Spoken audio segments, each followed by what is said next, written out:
আমি একটু বানাবে আমি আপনার কাছে বলবো যে রাজনৈতিক গুণগত পরিবর্তনের কথা আপনি বলছিলেন, যে মানে জনগণের গুণগত পরিবর্তনের কথা আপনি বলছিলেন, যে জনগণের রাজনীতিবিদদের বোঝাটা, কিন্তু সেইটার কোনো প্রমাণ কি আমরা দেখতে পাই? আসলে ওরা যে বৈষম্য বিরোধী ছাত্র আন্দোলনের পক্ষ থেকে যে নতুন রাজনৈতিক দলের ঘোষণা করা হলো, সেই নতুন রাজনৈতিক দলের ঘোষণা, বাস রিকুইজিশন করে সেখানে ভর্তি করার চেষ্টা করা, তাদের বক্তব্য, সেইখানের মধ্যে মানুষের অংশগ্রহণ, প্রত্যেকটা তো পুরনো রাজনীতিরই একটা মানে আমি কি বলবো খুবই দুর্বল একটা মঞ্চায়ন।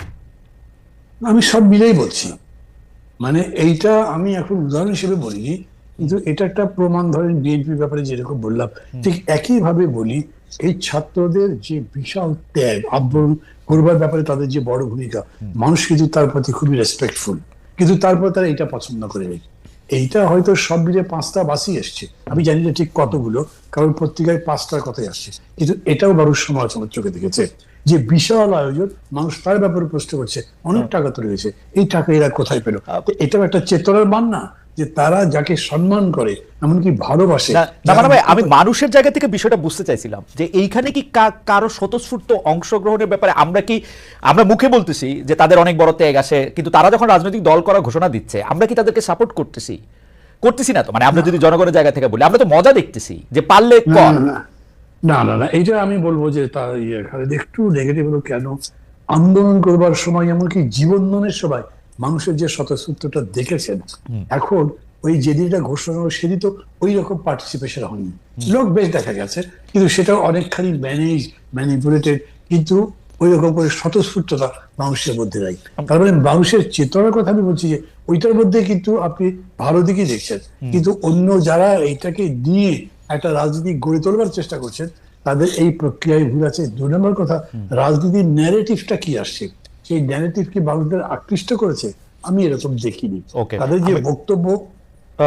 মানে আমি একটু প্রফেসর নিউটনের কাছে এটা নিয়ে একটু জানতে চাই যে আপনার কাছে কি মনে হয় যে রাজনীতিতে গুণগত পরিবর্তন এসেছে কিনা, ন্যারেটিভে মধ্যে মানুষের আগ্রহ আছে কিনা?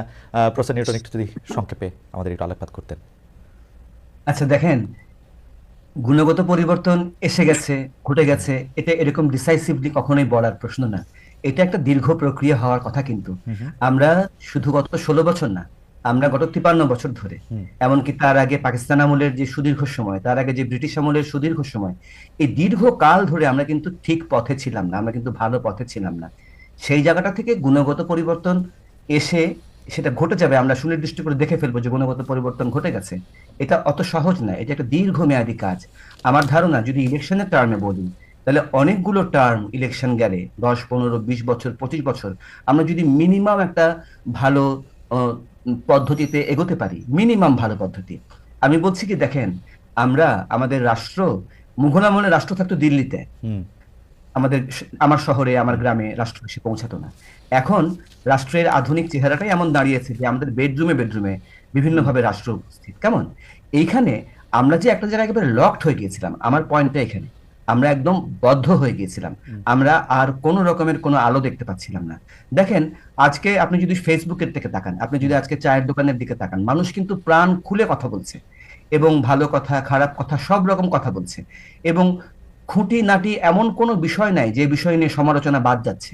এই যে একটা পরিবেশ, এই পরিবেশটা আমরা অতীতে 16 বছরের ফ্যাসিস্ট আমলে তো দেখিনি, তার আগেও খুব বেশি দেখিনি। কেমন, এটা একটা গুণগত পরিবর্তন। আমরা একটা বড় তালা খুলতে পেরেছি। এখন তালাটা খুলে গেলেই যে স্বয়ংক্রিয়ভাবে সমস্ত কিছু ঠিকঠাক হয়ে যাবে, এটা এরকম না।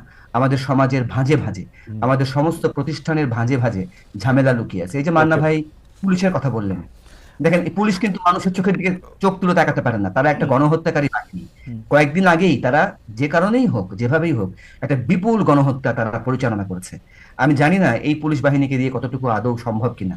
আমি আমি আমি ভাবতে চাই, আমি কল্পনা করতে চাই, আমি যদি নীতি নির্ধারক জায়গায় থাকতাম, আমি সবার আগে ভাবতাম যে কোনো ভাবে হোক আমার সম্পূর্ণ নতুন একটা পুলিশ বাহিনী লাগবে, যে কোনো ভাবে হোক, যত তাড়াতাড়ি হোক আমার প্রায় সম্পূর্ণ নতুন একটা আমলাতন্ত্র লাগবে।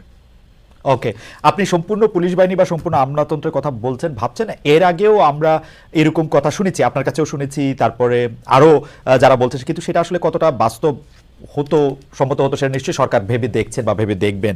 আমি শুধু একটা বিষয়ে একটু অবতারণা করতে চাই যে আপনি দেখবেন যে সার্জিস আলম, যিনি উত্তরাঞ্চলের মুখ্য সংগঠক নতুন জাতীয় নাগরিক পার্টির, যাকে তারা এনসিপি বলছেন, তিনি বলছেন হাসিনার ফাঁসির আগে নির্বাচন নিয়ে কথা নয়।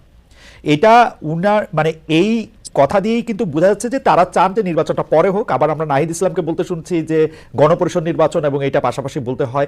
তারা কি আসলে একটা সময় আরেকটু বেশি চান এই সরকারে থাকুক, তারা দল গুছাবেন এবং এর জন্য তারা কিছু পপুলিস্ট কথা বলছেন, নাকি তারা সিরিয়াসলি এটা মিন করতেছেন হাসিনার ফাঁসির আগে নির্বাচন?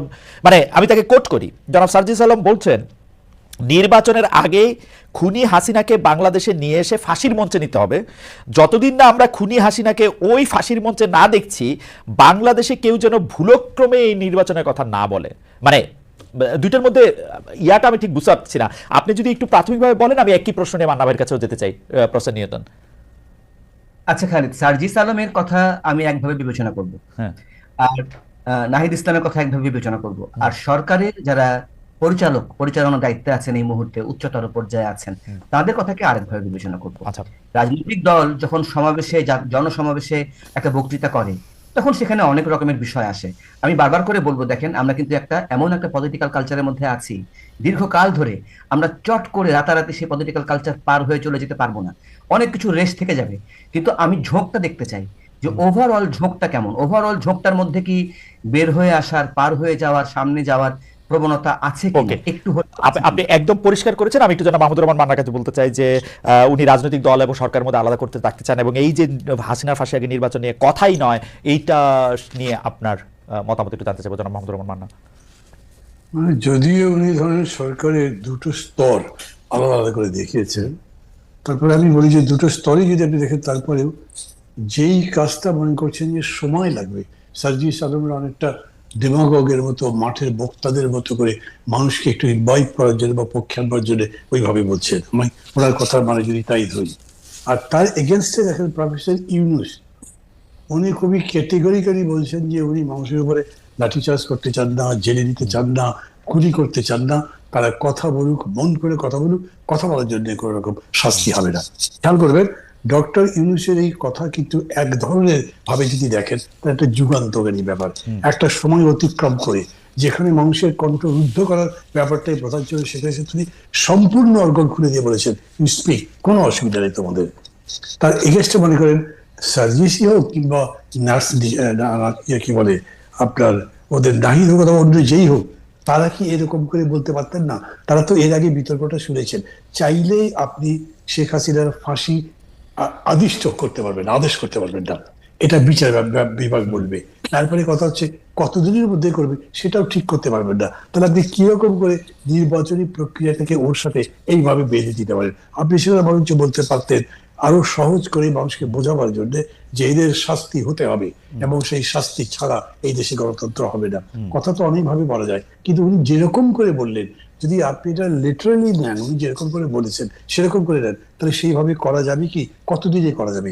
ইতিমধ্যেই দেখেন বিএনপির 2-3 জন নেতা এটার উপরে রিয়াকশন দিয়েছেন। যেখানে আপনি ঐক্যের কথা বলেছেন, ঐক্যের কথা বলে আপনি অনুষ্ঠানটা শুরু করলেন, এইখানে রীতিমতো বিভেদের স্পষ্ট হয়েছে, 24 ঘন্টাও লাগেনি। তো ওই কারণে আমি বলছি যে এটা এরকম নয়, ধীরে ধীরেই তো হবে, একদিনে সব বদলাবে না। কিন্তু কিছু কিছু বিষয় আছে যেটা ইনস্ট্যান্টেনিয়াসলি হতে পারে, যেরকম করে ডক্টর ইউনূস বলতে পারলেন যে বলে যান আপনারা, এবং তার সম্পর্কে কত কথা বলা হচ্ছে, উনি তো কাউকে তার জন্য তার গায়ে হাত দিচ্ছেন না, কোনো কিছু করছেন না। আবার এইখানে আপনি এমন ভাবে বলছে তাকে এনে তারপরে ফাঁসি দিয়ে তারপরে নির্বাচন, তার আগে কেউ নির্বাচনের কথাই বলতে পারবে না, অথচ নির্বাচনের কথাই এখনো ডমিনেট করছে। পুরো গভর্নমেন্ট নির্বাচনের জন্য সংস্কার করে ডেট ডিক্লেয়ার করে ওটাই তো করছে। তো দুটোকে আপনি কি মনে করতে পারেন যে না এটাও একটা বিকাশের পথে এই বক্তব্য গেছে? সেরকম না, কিন্তু এটা নিজের মিস্টেক আমি মনে করি। এবং একটা